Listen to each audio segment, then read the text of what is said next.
I'm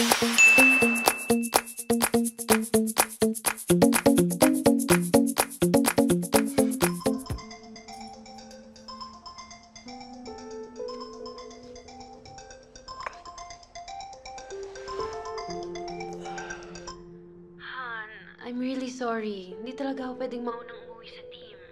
We need to rush things here. Ang dami ko pang kailangan i-finalize.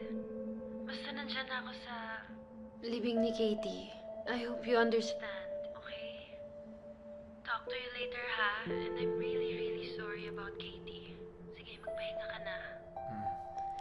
Sige.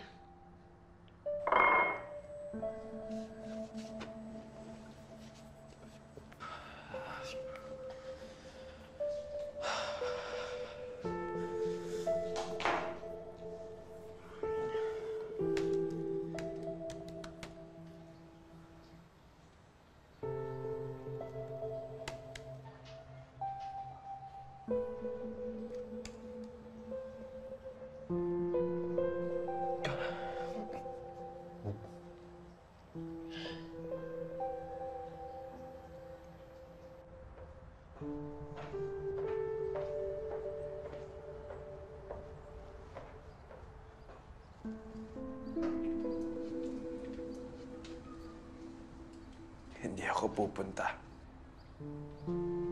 Kahit para sa kapatid mo na lang, ihatid mo na siya for the last time.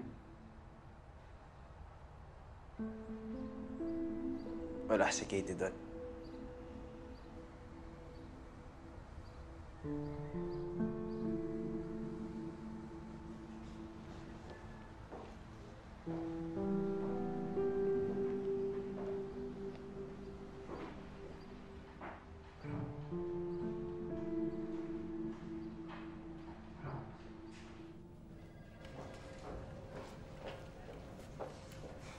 Erica, ikaw nang bahala dun sa plane crash story, okay? Si Susie po. I'll be covering na kasi the affected province ng typhoon sa Visayas at Mindanao. Malaking balita rin kasi yun eh. Basta sa UNAW Airlines. Hindi pa daw napapa-interview yung family. Sana tayo nang mauna doon. Yun ang exclusive mo. Okay? Let's go, Susie. Mabuti nandito ka. Yan, kausapin mo nga yan. Bakit ka pumayag? Ano nga namang humindi ako? Trabaho yun. Pwede ka namang humindi eh. Kung hindi ka komportable, di ba? Bakit naman ako hindi magiging komportable? Tagal na yun. Oo nga, ang tagal mong iniyakan.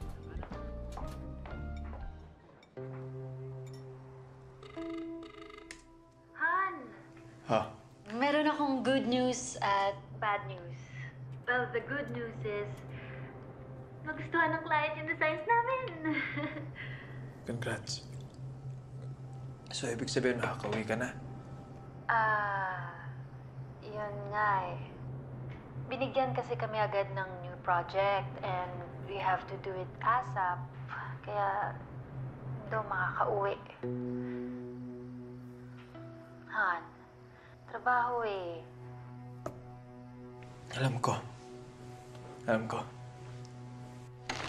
Surprise! Chris!